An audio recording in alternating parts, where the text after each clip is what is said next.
D.El.Ed এটা নতুন ভিডিঅ'লৈ সকলোকে স্বাগতম জনাইছো। বন্ধু-বান্ধৱীসকল, আজি মই লৈ আহিছো SCERT আসামৰ ফালৰ পৰা অহা এখন নটিচ। D.El.Ed 2বছৰীয়া কোৰ্ছৰ এডমিশ্যনৰ নটিচ আহিছে। গতিকে ভিডিঅ'টো স্কিপ নকৰাকৈ সম্পূৰ্ণকৈ চাব। আৰু মোৰ চেনেলটো এতিয়ালৈকে যদি সাবস্ক্ৰাইব কৰা নাই, সাবস্ক্ৰাইব কৰি ৰাখিব। আৰু এনে ধৰণৰ বিভিন্ন ভাল ভিডিঅ' পাই থাকিবৰ বাবে কাষত থকা বেল আইকনটো প্ৰেছ কৰি ৰাখিবলৈ নাপাহৰিব।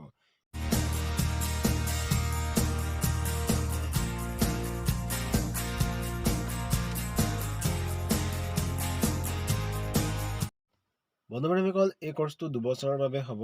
2022-24 বৰ্ষৰ বাবে এই এডমিশ্যন প্ৰক্ৰিয়া আৰম্ভ হৈছে ইতিমধ্যে। আজিৰ পৰা ইয়াৰ অনলাইন আবেদন প্ৰক্ৰিয়া আৰম্ভ হৈছে। মই আপোনালোকক এটা বেলেগ ভিডিঅ'ৰ জৰিয়তে কেনেদৰে আবেদন কৰিব সেই সম্পৰ্কে দেখাবলৈ চেষ্টা কৰিম। পোনপ্ৰথমে ইয়াত আবেদন কৰিবৰ বাবে কেণ্ডিডেটসকল অসমৰ স্থায়ী বাসিন্দা হ'ব লাগিব। আৰু এই গোটেই কোৰ্ছটো কণ্ডাক্ট কৰিব NCT ৰিকগনাইজড টিচাৰ এডুকেশ্যন ইনষ্টিটিউটৰ ফালৰ পৰা।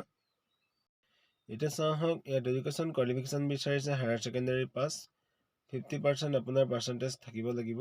আৰু SC, STP, ST, এইচ কেটেগৰীৰ যিসকল কেণ্ডিডেট আছে তেওঁলোকে 5% ৰিলেক্সেশ্যন পাব। আৰু যিসকল ছাত্ৰ ছাত্ৰীয়ে এইবাৰ হায়াৰ ছেকেণ্ডাৰী বা তেনেকুৱা সমপৰ্যায়ৰ পৰীক্ষাত অৱতীৰ্ণ হৈছে তেওঁলোকেও ইয়াত আবেদন কৰিব পাৰিব। আৰু তেওঁলোকৰ যিসমূহ মাৰ্কশ্বিট, চাৰ্টিফিকেট সেইসমূহ ৰিজাল্ট যেতিয়া ওলাব, তেওঁলোক যদি কোৱালিফাই হয় তেতিয়া সেইখিনি তেওঁলোকে ছাবমিট কৰিব লাগিব। ইয়াত বয়সৰ সময়সীমা বিচাৰিছে 18 বছৰৰ পৰা 34 বছৰ হ'ব লাগিব। আৰু SC, STP, ST, এইচ কেণ্ডিডেটসকলৰ বাবে 2 বছৰ এজ ৰিলেক্সেশ্যন থাকিব। ইয়াৰ উপৰিও OBC, MOBC, SC, STP, ST, H আৰু PWD কেটেগৰীৰ বাবে ৰিজাৰ্ভেশ্যনৰ ব্যৱস্থাও থাকিব। ইয়াত আপোনালোকে আবেদন কৰিবৰ বাবে ইয়াত যিটো ৱেবছাইট দেখিছে SCERT.PET.in, এই ৱেবছাইটত গৈ আপোনালোকে ইয়াত অনলাইন আবেদন কৰিব পাৰিব। আৰু ইয়াৰ এপ্লিকেশ্যন ফিজ আপোনালোকে 600 টকা পে' কৰিব লাগিব। আৰু এডমিট কাৰ্ডসমূহ সেই ৱেবছাইটতে উপলব্ধ হ'ব।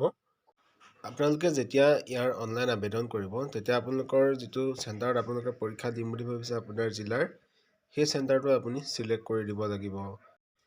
ইয়াৰ অনলাইন ছাবমিশ্যনৰ ষ্টাৰ্ট ডেট হ'ল 22 মাৰ্চ 2022, অৰ্থাৎ আজিৰ পৰা। আৰু ইয়াৰ লাষ্ট ডেট হ'ল 10 এপ্ৰিল 2022। আৰু এডমিট কাৰ্ডসমূহ উপলব্ধ হ'ব 20 মে 2022ৰ ভিতৰত। আৰু ইয়াৰ পৰীক্ষা অনুষ্ঠিত হ'ব 29 মে 2022 ছানডেৰ দিনাখন। ৰিজাল্টসমূহ আপোনাৰ ডিক্লেৰেশ্যন কৰিব 24 জুন 2022ত।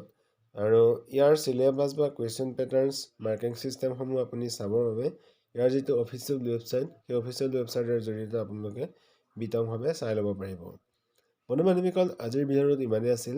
যদি ভাল লাগিলে লাইক, কমেণ্ট, শ্বেয়াৰ কৰিব। আৰু মোৰ চেনেলটো এতিয়ালৈকে যদি ছাবস্ক্ৰাইব কৰা নাই, সকলোৱে ছাবস্ক্ৰাইব কৰি দিব। কাষত থকা বেল আইকনটো প্ৰেছ কৰি দিবলৈ নাপাহৰিব। ধন্যবাদ। জয় আসাম।